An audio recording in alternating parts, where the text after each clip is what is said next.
Dans cet épisode, on va parler de comment avoir tort. Et le sujet peut sembler étrange au premier abord, car vraiment, qui a envie d'avoir tort? On veut tous avoir raison, mais si on y réfléchit bien, avoir raison, c'est facile. Par contre, avoir tort, c'est assez difficile, c'est assez douloureux, ça peut même être humiliant. Et avoir tort vous force à accepter vos limitations et à mettre à jour votre vision du monde. Et pour commencer cet épisode, je voudrais vous parler des 2 façons d'échouer. Quand vous lancez une nouvelle entreprise ou un nouveau produit ou une nouvelle campagne marketing, eh bien, il y a 2 façons d'échouer. Numéro 1, vous pouvez ne pas exécuter le plan que vous avez mis en place.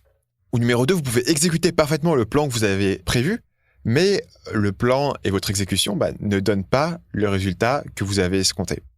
Et en fait, ces 2 façons différentes d'échouer représentent une distinction qui est, à mon avis, importante dans la façon dont vous allez concevoir votre échec. Puisque dans le premier cas, si vous n'avez pas exécuté le plan que vous aviez décidé, eh bien vous avez échoué au sens propre du terme. Mais dans le second cas, si vous avez exécuté votre plan, mais que les résultats n'ont pas été à la hauteur, eh bien vous n'avez pas vraiment échoué, vous avez simplement eu tort. Dans d'autres termes, c'est que votre vision du monde, autrement dit, les modèles mentaux que vous avez utilisés pour établir vos objectifs et pour établir les moyens que vous alliez utiliser pour les atteindre, eh bien ces modèles mentaux, votre vision du monde, n'étaient pas à la hauteur. Ils n'ont pas réussi à prédire le futur comme vous l'aviez espéré. Et dans cet épisode, je ne veux pas être trop froid et trop détaché, parce que on traite la question de l'échec, la question d'avoir tort, et avoir tort dans la théorie, c'est très facile. Mais la vraie difficulté de l'échec, c'est pas dans la théorie, évidemment. La théorie, c'est facile. On se dit, il suffit d'ajuster votre plan, de recommencer. Non, la vraie difficulté de l'échec, c'est dans la pratique. C'est les émotions qui vont avec. Et pour ça, je voudrais prendre avec vous un exemple réel de quelqu'un qu'on va appeler Caroline. C'est pas son vrai nom, mais c'est une vraie personne. Caroline a une idée simple.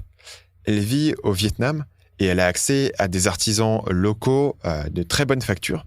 Et elle est aussi intéressée par le milieu de la mode. Et donc, elle décide de monter un site web qui permet à des consommateurs occidentaux de pouvoir commander des sacs à main sur mesure qui sont ensuite fabriqués par les artisans locaux qui travaillent le cuir au Vietnam. Il y a beaucoup de choses qui sont bien parties dans son plan. D'abord, elle a choisi une catégorie de produits avec une demande qui est établie, avec un prix qui est élevé. Elle, de son côté, elle peut avoir des coûts de fabrication qui sont raisonnables et on pourrait même dire qu'elle a un certain avantage compétitif de par sa présence sur le terrain au Vietnam, sa maîtrise du langage et ses contacts. Évidemment, ceux d'entre vous qui sont expérimentés dans le marketing verront qu'il y a un élément assez important qui manque ici, c'est la question de comment est-ce qu'on va faire pour acquérir des clients. Pour beaucoup de débutants, évidemment, le modèle mental de la difficulté de créer un business se porte sur les choses les plus évidentes. C'est-à-dire comment est-ce que je vais fabriquer mon produit, comment est-ce que je vais créer mon site, etc. Et si vous n'avez pas ce modèle mental, le fait que la difficulté principale de ce type de business, ça va être de pouvoir attirer des visiteurs sur votre site, attirer une audience, attirer du trafic, peut facilement être loupé. Et donc, bien sûr, le résultat de ce projet entrepreneurial, c'est rien du tout. C'est un site qui est plutôt bien fait. C'est une chaîne de fabrication qui est prête à partir. Mais on n'a aucun trafic, aucune vente. Et bien sûr, comme on n'a aucun budget de promotion sur ce site, eh bien, rien ne bouge, rien ne décolle. Et on se retrouve avec tout est prêt pour partir, mais il manque cet ingrédient majeur qui est le trafic, les visiteurs. Et je finirai cette histoire plus tard dans l'épisode, parce qu'avant, je voudrais voir avec vous une conséquence importante de ce modèle mental qu'on a commencé à ébaucher, et c'est la question de quand faut-il abandonner. Donc certaines personnes vous diront qu'il ne faut jamais abandonner, il faut continuer, il ne faut jamais abandonner ses rêves, il faut toujours partir, etc. À mon sens, ce n'est pas exact, ou en tout cas, c'est imprécis. Puisque dans beaucoup de cas, quand vous allez vous lancer dans un nouveau projet, et c'est le cas de Caroline, c'est que votre plan d'origine va être simpliste. Il va être irréaliste. Il va passer à côté d'un élément crucial, mais qu'il n'est pas évident de l'extérieur. C'est-à-dire ici, le trafic web.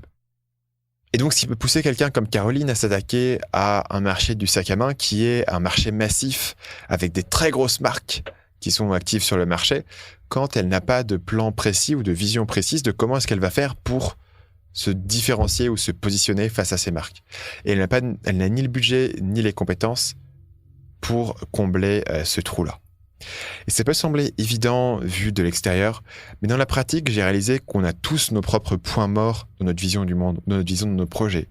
Et en particulier, si on a envie de croire à quelque chose, on a envie de croire que quelque chose va marcher, il est facile de ne pas voir des obstacles ou des compétences qui nous manquent ou des problèmes qu'on choisit d'ignorer ou qu'on choisit de laisser pour plus tard. Salut, c'est Stan, j'espère que vous avez apprécié cet extrait du podcast Marketing Mania. Bien sûr, vous pouvez retrouver l'ensemble des épisodes du podcast, y compris les instructions sur comment vous abonner sur l'application Apple Podcast ou sur votre téléphone Android en vous rendant sur mon site à l'adresse marketingmania.fr/podcast. Je vous ai mis le lien dans la description de cette vidéo.